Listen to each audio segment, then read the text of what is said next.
Yes. Now, let's do the drill from the top. Okay, drill from the top. Pwede ka bang magkalisensya ng walang board exam? Yes, kapag ikaw ay holder ng CSC Certificate as Teacher at ng DEX. Sino mag-approve? BPT. Okay? BPT. Professional ba tayo before PD 1006? No. Kailan tayo naging professional? Nung PD 1006. Ano ang tawag sa education dyan? MEX. Okay? Anong tawag sa LET dyan? PBET. Diba? Sino naman po ang nag-regulate dyan? The NBT. Okay? Ilang days i-release ang board exam results? 150. Okay? Sige. Ihalo-halo ko tapos sagutin mo ko kung PD 1006 or 7836 or 9293. Kaya? Yes. Pag sinabi kong special permit, 9293. Okay? Pag sinabi ko namang let, 7836. Pag sinabi ko namang 120 days, 7836. Pag sinabi kong PRC, 7836. Pag sinabi kong NBT,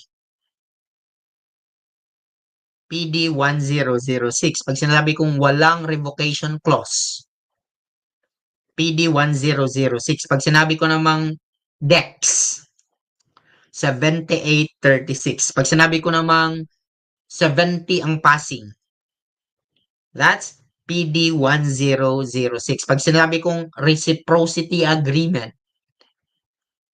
7836. During Marcos, PD 1006. At present, 7836. Para teachers, 9293. Ano ang rating ng para teachers? 70 to 74.8. Pwede ba magturo si Manny Pacquiao? Yes, ng boxing. Kasi meron siyang international recognition. 5 years ka nang hindi nagturo. Tapos gusto mong bumalik sa pagtuturo, anong kukunin mo? Refresher course. Kapag hindi ka education major, ano ang iti-take mo? DPE, Diploma for Professional Education. Ilang units? 18 units. Pwede ka na bang mag-take ng board exam? Yes. 'Di ba? Pag DepEd Law, 9155. Pag CHED Law, 7722. Pag TESDA Law, 7796. Anti-Child Abuse Law, 7610. Magna Carta for Public School Teachers, 4670. Pag-usapan natin ang overtime, ilang percent? 25%. Pag-usapan natin ang hazard pay, ilang percent? 25% pa rin. Saan kayo assign? Sa napaka liblib or delikadong lugar. Hazard pay, 25%. Yung mga para-teachers, saan sila i-assign, by the way? ARMM. Okay? Saan sila i-assign? ARMM. Ano yun? Autonomous Region of Muslim Mindanao. Okay? Pag naman po, K-12 law, RA 10533. Pag naman po CPD law, RA 10912. Okay? Ilang CPDQ units? 45. Pero during the transition period, 15. Regardless of the transition period, 45. Isipin mo yun ha. Kasi ang board exam, ititrick ka. Sasabihin sa board exam, regardless of the transition period, how many credit units? 45. During the transition period, how many credit units? 15 lang muna. Okay? Malinaw yon? Yes. Anti-child abuse law, 7610. Tama? Pag naman po, Rizal law, ano yon? 1425. Okay? Rizal law, 1425. Ano naman yung anti-bullying law? RA 10627. Tama? RA 10627. Ano naman yung Data Privacy Act? Sige nga, Data Privacy Act. Nasabi ko na ba yan kanina? That's 10173. Tandaan niyo po yan ha.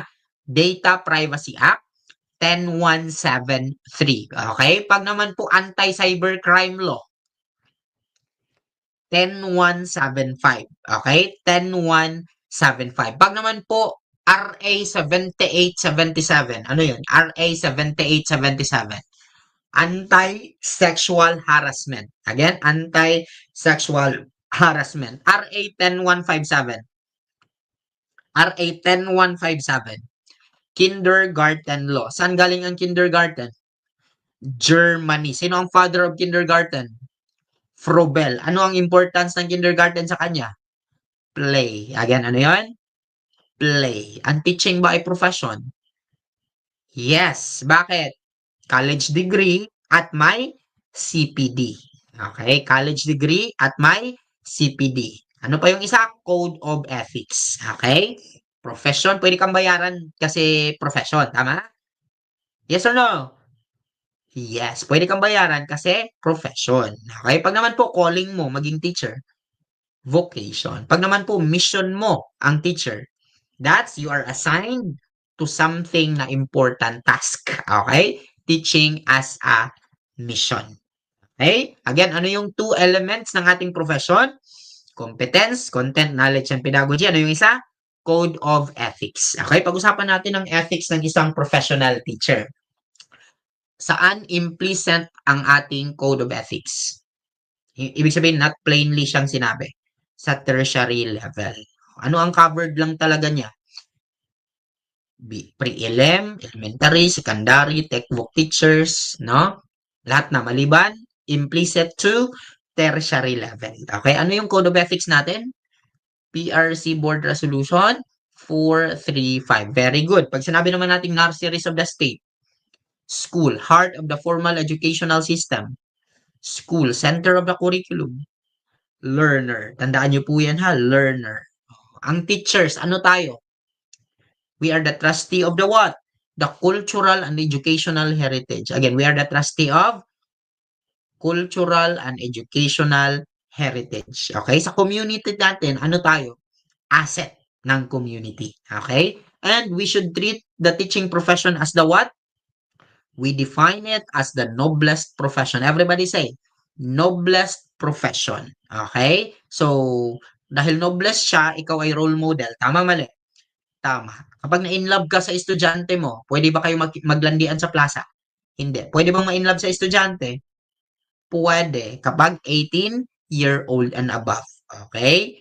Bawal maglandian sa plaza, bawal maglandian sa park. Okay? Dapat may full discretion. Pwede ka bang tumanggap ng gift?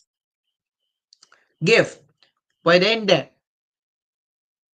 No if in exchange of any concession. Grabe ang batas, no? No. Pwede kang tumanggap ng hindi. Ang sagot, no kung may kapalit. Hmm. So, ibig sabihin, yes kapag walang kapalit. Pero, dapat ang batas ang sundin. No if ah may kapalit. Oh, yun yung sundin nyo ha. Kasi kapag nililito kayo ng board exam, at least may batas. No talaga tayo dyan if may kapalit. Okay? Pwede ka bang mag-discriminate ng estudyante? No. So, tanggapin mo lahat ng estudyante, bobo, matalino, may kapansanan o wala. Okay? Malinaw? Yes, very good. Sa revocation ng ating lisensya, kailan mare-revoke ang lisensya mo? Enumerate me the revocation clauses. Habitual use of drugs, inebriety, immorality, non-attendance of, ano pa? Non-attendance of seminars, fraud, okay? At saka conviction of criminal offense. Kapag administrative offense lang, pwede ka bang ma-revoke ang lisensya? Administrative offense? Hindi. What about civil case? Hindi pa rin. Dapat criminal offense. Okay. Sino yung hindi dinefine sa Code of Ethics nating sinabi kanina? Librarian. Tandaan niyo po yan na hindi kasali sa Code of Ethics, librarian. Okay? Pag-usapan natin ang powers ng isang guro. Powers natin, teachers. Okay? Pag sinabi kong I know what I'm talking about, expert power. Okay? Pag sinabi ko namang grades are important, reward power. Okay? Pag sinabi ko namang class, can we agree on this? Class, love ko kayo. Referent power. Pag sinabi ko namang teacher niyo ako, wag niyo ako sasagot-sagot eh. That's coercive power. Okay? Coercive power. And that's defined in the Education Act of 1982 or the systematic or integrated system ng ating education. Okay? We teachers, we also direct learners. Ano ang tawag sa atin ngayon? Facilitators of learning. Everybody say, facilitators of learning. I do you watch?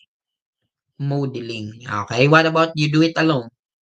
Discovery learning or independent learning. Pag sinabi kong you do it together, that's peer-directed learning. Pag sinabi ko namang guided practice, we do it together. Tama, mali? Tama. So, bilang teachers, we prevent unruly students. Tama? So, how do we prevent them? Pag binigyan ka ng love letter ng iyong estudyante, anong gagawin? Ignore mo kapag wala namang threats or um, psychological matters, no? Nilapitan mo ang bata, proximity control. Shut up. Direct appeal. Transfer seat. Physical restraint. Shh. Signal interference. Give me your cell phone, boy. Are you taking screenshots? Removal of seductive objects. You go out. Antiseptic bouncing. Saan palalabasin? Sa guidance office. Okay? Huwag sa lobby kasi mapicturan ka, tanggal lisensya mo. Okay? Hindi mo pinansin. That's planned ignoring. Okay? Bilang teachers, we also have careers. Tama? So, ikaw ngayon, anong tawag sa'yo? Beginning teacher ka pa lang. Okay? Pumasa ka ng beginning teacher ka pa lang. Magaling ka sa content kasi nanonood ka ng drill ni Sir Melvin. Beginning teachers, magaling sa content. Busy sa sarili. Proficient teachers. Sino yung may global perspectives? Distinguished. Okay? Sino naman po yung mentor mo kapag pasok ka na sa DepEd? Yung master teacher, yung highly proficient teachers. Again, sino yung mentor? Highly proficient. Sino yung busy? Proficient. Sino yung nagsisimula pa lang? Beginning, ikaw yan. Sino yung may global perspectives? Highest? Distinguished. Okay? Yung distinguished. Anong level ka ngayon? Ikaw na-graduate ng bachelor's, anong level ka? Level 6. Kapag master ka na, master teacher, master's graduate, you are level 7. Kapag doctor ka na, level 8. Kapag grade 10 ka pa lang, level 1. Kapag grade 12, level 2. Ikaw ngayon, level 6. Ang diploma, saan yun kabilang? Level 5. NC4, level 4. NC3, level 3. Okay? Malinaw hindi? Malinaw. Ano ang compulsory natin sa ating educational system? Compulsory. Elementary. Okay? Elementary. Ang EFA natin, sinong covered? Basic education. Okay? Ang quality education natin, sinong covered? All levels. Okay? All levels. Ang standards ng ating higher education learning, paano siya isiset? Voluntary accreditation or mandatory accreditation? Voluntary accreditation. Diba? Voluntary. Kapag pumasa ka ng LET at gusto mong magpa-member sa organization, mandatory ba siya o voluntary? It's voluntary. Okay? Voluntary. Pag naman po 7 years ka na sa serbisyo, pag-usapan natin yung mga leave. Pag 7 years ka na sa serbisyo, dapat entitled ka saan? Sa study leave. Okay? 7 years study leave. Ilan yung sweldo matatanggap mo? 60% of your monthly salary. Kapag naman po ikaw ay nanganak, maternity leave. Ilang days yon? 105. Full ba ang payment? Yes. Ang papa, pag teacher din, kasi nga sabi niyo si teacher para kay teacher, hindi para kay Aquaman, that's paternity leave. 7 days lang kay father. Okay? 7 days lang kay father. Kapag naman po fresh graduate ka tapos na-hire ka bigla, ano ang status mo?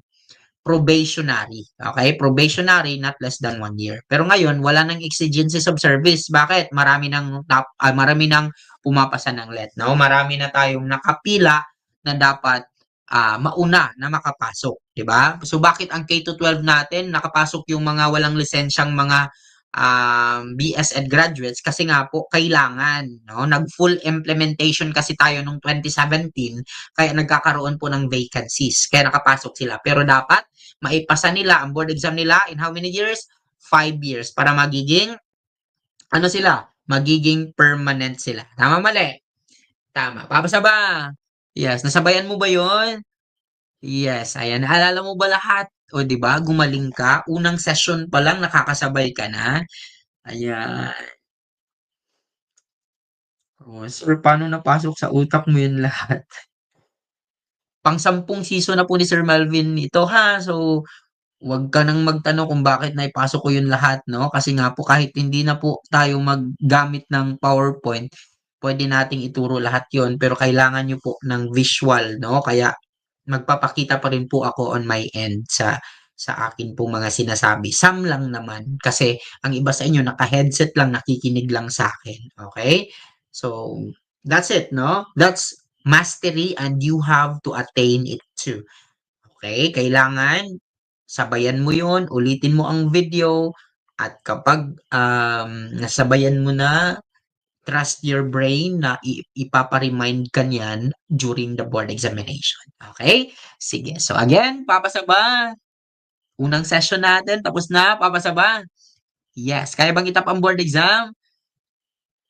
Oh, 'di ba? Naging madali lang, 'di ba? Of course, pahihirapan ko kayo sa susunod na session, pero at least i-manifest natin na kaya nating ipasa. Okay? Kaya nating itap. Okay? May natutunan ba?